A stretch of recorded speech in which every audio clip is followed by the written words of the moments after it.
Halo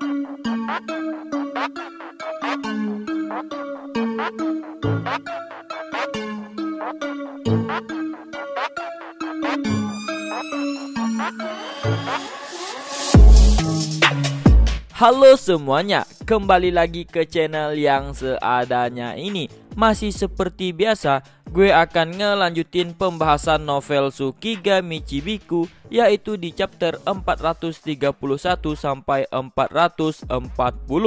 Nah, bagi kalian yang baru mampir ke channel ini, alangkah lebih baiknya untuk menonton video sebelumnya dulu biar tahu alur ceritanya. Dan jangan lupa untuk tekan subscribe-nya juga sebagai bentuk dukungan untuk channel ini ke depannya.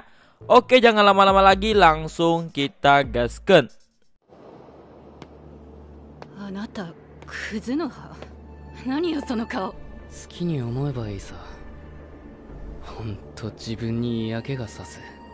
Nah, sebelum masuk ke pembahasannya, gue mau ngasih spoiler sedikit.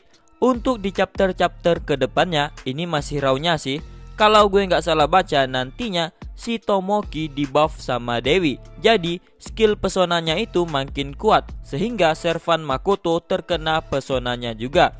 Nah, untuk di chapter 440 ke atas, nanti kita juga akan melihat si Tamaki yang ingin berkhianat dengan Makoto. Jadi ditunggu aja videonya ya. Oke, kita masuk ke pembahasannya. Saat malam semakin larut, para siswa Rose Guard pun berkeliling di Shige. Kelompok yang menyelesaikan pekerjaan mereka dari panti asuhan itu telah pergi ke kota malam. Jin, Abelia, Izumo, dan Misura sekarang sedang berada bersama Sofia. Sedangkan Sif dan Yuno dan Daena ada di perkebunan Rembrandt. Misura yang seharusnya pergi telah mengundurkan diri karena takut akan terjadi kekacauan, sehingga Daena pun segera mengajukan diri untuk menggantikannya bermalam di sana sebagai tamu. Jadi yang akan menikmati malam Shige adalah duo paruh waktu Jin dan Abelia, serta Izumo si maniak konstruksi dan Misura yang masih sedikit pucat. Sophia pun mengajak mereka untuk pergi ke gurun malam itu untuk menemaninya berpatroli. Tapi Abelia menolaknya karena hanya akan mengganggu pekerjaan Sofia. Selain itu, mereka juga dilarang oleh Makoto untuk memasuki gurun. Sophia pun mengerti dan dia juga tidak mau mereka membuat masalah seperti di guild, dan dia tidak mau membuat mereka dipulangkan karena melanggar perintah. Lalu, Sophia pun menyerahkan mereka kepada salah satu anggota parti Alpine, yaitu si Hazal, untuk membimbing para siswa kembali ke tempat mereka menginap. Dan setelah melakukan pertukaran singkat, Sophia pun menghilang ke arah gerbang yang mengarah ke gurun bersama dengan temannya. Hazal pun membimbing mereka dan menjelaskan tentang karakter kota Shige sebagai senior mereka agar mereka tidak mendapatkan masalah. Hazal mengatakan dia sangat bangga dengan pencapaiannya sekarang bersama Alpine.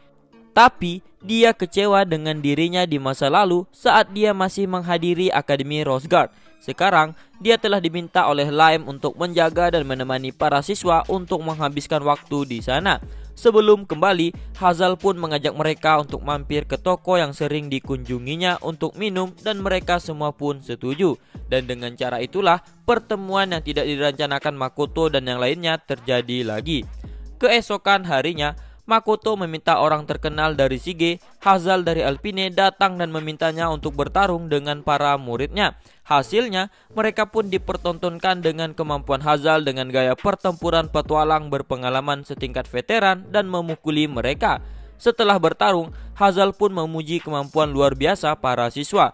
Meskipun masih banyak poin yang harus diperbaiki, tetapi dia menganggap mereka adalah kumpulan talenta yang luar biasa. Setelah itu, Hazal pun mengucapkan salam perpisahan dan pamit untuk pergi. Para siswa pun berdiri setelah dirawat. Mereka segera berkumpul dan pertemuan evaluasi mereka pun dimulai. Setelah berdiskusi tentang pertempuran mereka pun memutuskan untuk pergi ke pinggiran untuk melihat keadaan kota yang berkembang kemudian. Makoto pun diam-diam menempatkan pengawal pada mereka dan membiarkan mereka berkeliaran dengan bebas. Para siswa Rose Guard pun melepas baju besi mereka dan pergi. Lampu di perusahaan Rembrandt masih menyala bahkan setelah toko itu tutup. Di ruangan kantor hanya ada Rembrandt dan Morris pelayannya. Mereka sedang membahas kartu nama yang selalu disebarkan Makoto kepada orang-orang.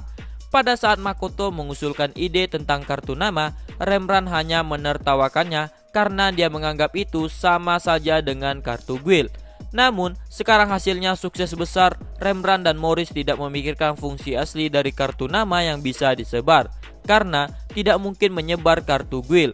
Setelah melihat hasil yang sukses dari penerapan metode itu, sekarang Rembrandt menyesal karena pernah menolak proposal itu dari Makoto. Sejak perusahaan Kuzunoha menerapkan metode kartu nama itu dan membuat metode tersebut populer di kalangan para pedagang lain, sehingga mau tidak mau Rembrandt pun harus mengikuti metode yang pernah ditertawakannya dulu. Menyikapi hal itu, Morris pun berinisiatif untuk segera mencari pengrajin kartu nama besok. Namun, Rembrandt berpikir untuk menjual kartu nama yang memiliki peringkat prioritas dalam pelayanan perusahaannya, sehingga membuat pelanggannya akan bersaing mendapatkan pelayanan terbaik dari perusahaan mereka. Begitulah kecerdasan Rembrandt bekerja dalam menanggapi perubahan yang terjadi dalam persaingan para pedagang. Rembrandt mengundang Makoto dan Misura untuk datang ke tempatnya. Tidak lama setelah itu, Rembrandt pun menyambut kedatangan Makoto dan Misura yang datang memenuhi undangannya. Namun, mereka bahkan tidak tahu alasan Rembrandt memanggil mereka. Di samping Rembrandt, mereka melihat papan putih yang berisi rumus dan grafik yang tidak mereka pahami. Saat Rembrandt menunjuk ke arah papan itu, Makoto pun berniat untuk pergi dan membiarkan Misura sendirian dengan mengatakan bahwa Misura harus menunjukkan potensinya kepada orang yang mungkin akan menjadi ayah mertuanya. Rembrandt pun tertawa melihat tingkah mereka berdua dan mengatakan bahwa alasan dia memanggil mereka untuk melanjutkan diskusi mereka sebelumnya dan tidak ada hubungannya dengan putrinya. Rembrandt pun langsung memulai penjelasannya tentang ide yang membuat kartu poin sebanyak mata uang baru dan meminta tanggapan mereka tentang itu. Meskipun Makoto dan Misura belum memberikan tanggapan mereka, namun Rembrandt telah maju ke pemilihan nama mata uangnya yang disebut sel atau kerang, yang terinspirasi dari buku yang pernah dibacanya. Meski begitu, Rembrandt masih ingin mendengar pendapat Makoto tentang kerjasama antar guild petualang dan bank yang ada untuk melakukan uji coba uang kertas di dalam Shige dengan meminta setiap warga bergabung dengan guild petualang. Di tempat lain, Ruth sedang melihat para siswa yang berkeliling melakukan tur dengan berisik. Ruth pun berencana untuk berbicara langsung dengan pemimpin mereka yang Jin Rohan yang dilihatnya sebagai orang yang berbakat. Saat Jin terpisah dari rombongannya, Ruth pun membututinya ke restoran yang didatanginya dan memanggil seolah-olah itu kebetulan. Setelah berbasa-basi, keduanya pun berbicara satu sama lain seolah-olah mereka adalah teman yang sudah saling kenal selama bertahun-tahun. Ruth pun menarik sisi baik seseorang dengan senyum di wajahnya dan memimpin Jin ke arah yang diinginkannya tanpa bermaksud menyakiti Jin. Ruth tahu bahwa masalah Sofia telah mengganggu Jin sehingga dia menyinggung tentang masalah itu. Jin pun bertanya apakah Sofia benar-benar purinya. Ruth pun mengatakan bahwa Sofia memang putrinya dengan keadaan yang sedikit istimewa. Jin pun menceritakan tentang Miranda yang pernah dikenalnya dan tentang pertemuannya dengan Sofia di Kaleneon. Setelah mendengar penjelasan Jin, Ruth pun berencana untuk menceritakan tentang bagaimana Sofia membuang nama Miranda dan kemudian dipanggil Sofia, serta kematian dan kelahirannya kembali. Di akhir perjalanan sekolah, Jin Rohan pun mengetahui kesimpulan dan ingatannya. Pada saat Jin sedang menyelesaikan salah satu keluhan di dadanya, ada satu siswa yang bergerak dengan tekad di saat terakhir mereka di Shige. Dia adalah Misura, seorang pemuda yang memiliki hubungan dengan gereja. Sekarang dia menuju ke gereja bukan karena kesolehannya, tetapi karena dia mudah terjebak dalam arus. Dia hanyalah seorang anak laki-laki sederhana yang bertemu dengan seorang gadis putri saudagar terkemuka, yaitu di Shige. Rembrandt yang sangat jauh dibandingkan dirinya. Jadi itulah mengapa Misura memiliki keinginan sederhana untuk melakukan yang terbaik di Shige bersama dengan Yuno. Dia sudah yakin berpisah dengan gereja secara internal. Misura pun berlutut di depan patung Dewi, menyatukan kedua tangannya dan berdoa sebagai doa perpisahan. Setelah itu, tiba-tiba dia disapa oleh seseorang uskup yang mengenalinya di sana. Dia adalah seorang wanita dengan bekas luka di wajahnya yang familiar bagi Misura di Akademi Rose Guard. Saat Misura bertanya tentang apa yang dilakukannya di Shige, Shima pun mengatakan dia sedang melakukan pekerjaannya sebagai penjaga kamar mandi di sana. Saat ini, Shima sedang bekerja sebagai train manajer sumber air panas di perusahaan Kuzunoha dan telah meninggalkan gereja. Dia ke sana untuk mencari bahan untuk produk make up-nya dan kebetulan melihat Misura.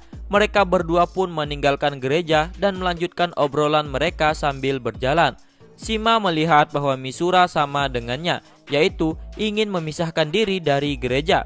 Dia juga mengatakan bahwa mungkin Misura akan menjadi eksekutif masa depan perusahaan Rembrandt, jadi dia akan membantunya.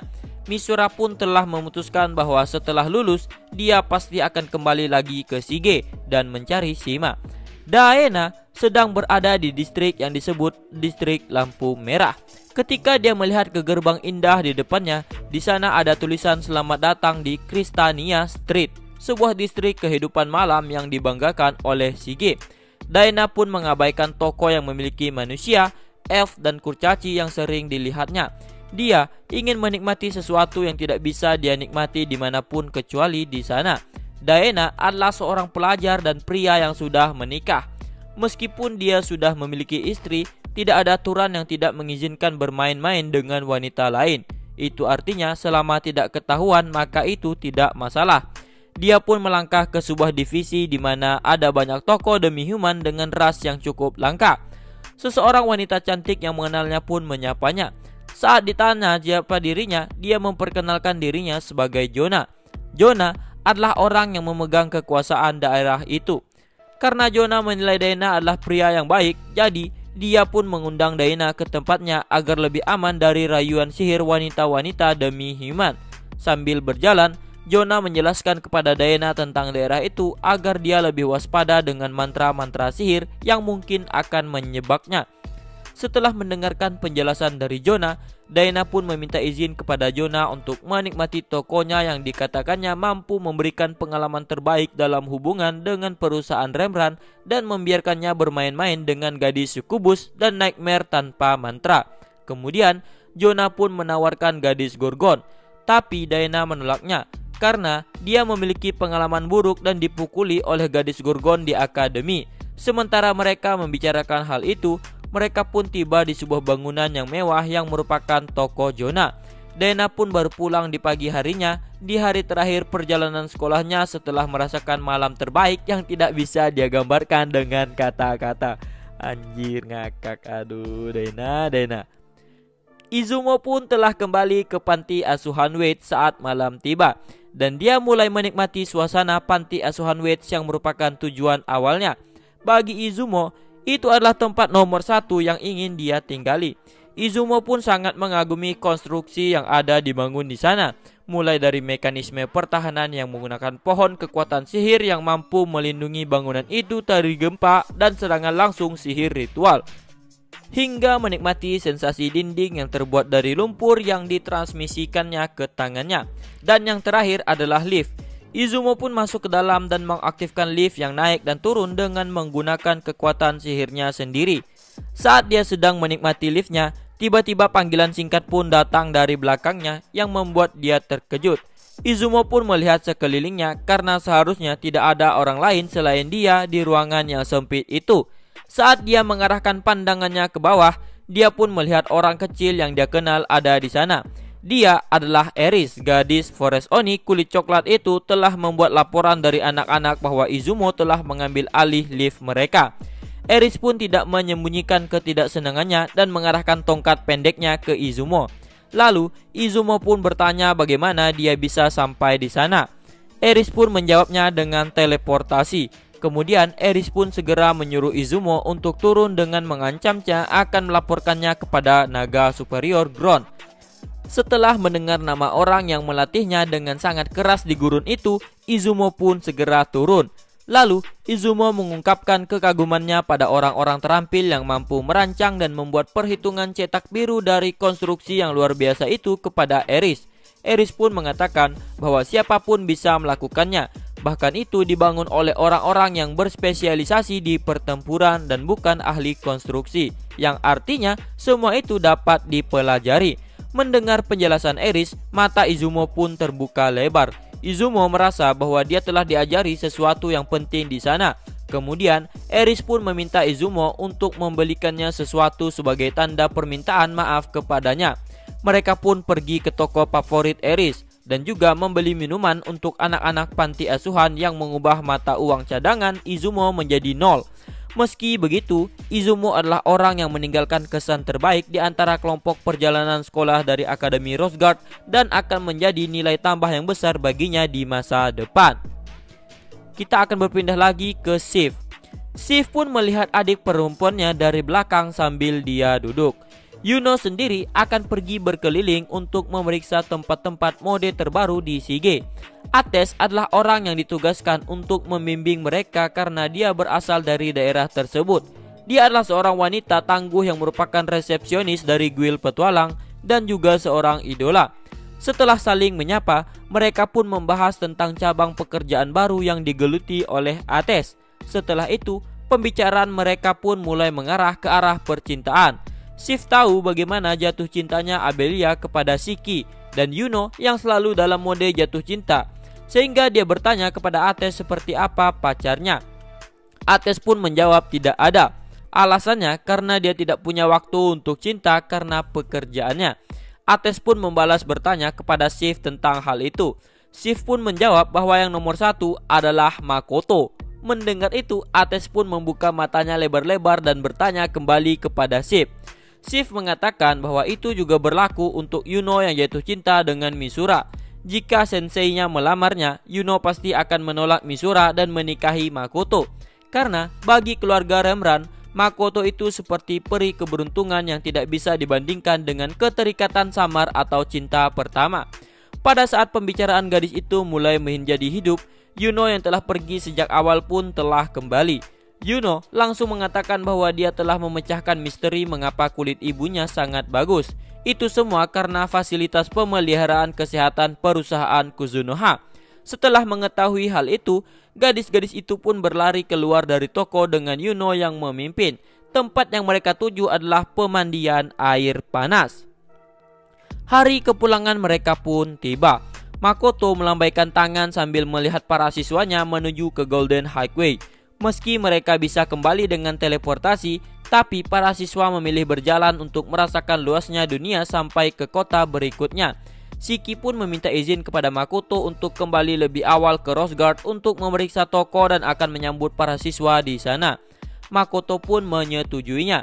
Selain itu, Makoto juga melihat perubahan yang terjadi pada Jin setelah pertemuannya dengan Ruth, sehingga dia memerintahkan Shiki untuk mengawasinya.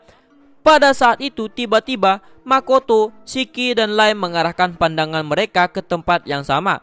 Bayangan di gedung itu pun membengkak secara tidak normal dan kemudian membentuk sosok seseorang. Saat dia menyapa, Lime pun mengatakan bahwa dia adalah Risui yang merupakan guru sihir Sif. Makoto pun menanyakan apa urusan Risui dengan mereka. Risui pun menjawab bahwa dia ingin berbicara empat mata hanya dengan Makoto, karena itu adalah pembicaraan yang melibatkan para pahlawan dan iblis, serta kedua pahlawan yang memiliki kekuatan pesona yang sulit untuk dilawan. Nah, kayaknya bakalan seru nih. Risui sendiri adalah seorang iblis, tapi dia tinggal di markas gurun bersama Rinkawa. Makoto pun mengerti dan menyuruh kedua bawahannya itu untuk membicarakan menunggunya di perusahaan dan mengajak Risui berbicara sambil berjalan-jalan. Risui mengatakan bahwa prajurit Human dari Kekaisaran di Stella Fortress sedang menuju ke utara di mana ibu kota Kekaisaran Raja Iblis berada. Risui juga mengatakan bahwa Rona telah menghubunginya melalui transmisi pikiran untuk menyampaikan pesannya kepada Makoto bahwa dia akan segera pergi ke tempat Makoto untuk membunuh Makoto. Mendengar pesan itu, Makoto pun menduga mungkin ada kesalahan dalam transmisi itu sehingga pesan yang diterimanya tidak lengkap. Tapi Risui mengatakan bahwa tidak ada kesalahan yang membuat Risui juga menjadi bingung. Rona telah memerintahkannya untuk membawa Makoto ke Ringa. Sekarang pahlawan telah mengamuk di wilayah Raja Iblis dan Rona datang untuk membunuhnya. Apapun itu, meski perjalanan sekolah sudah selesai, namun masih ada satu pekerjaan lagi yang tersisa sampai Makoto bisa beristirahat. Nah, mungkin sampai di sini dulu untuk pembahasannya. Cukup menarik karena di ending pembahasan ini bakalan ada bukan bakalan ada sih, ada penjelasan awal tentang kerajaan iblis dan sang pahlawan yang memberontak, dan ada peperangan juga yang akan terjadi di sana.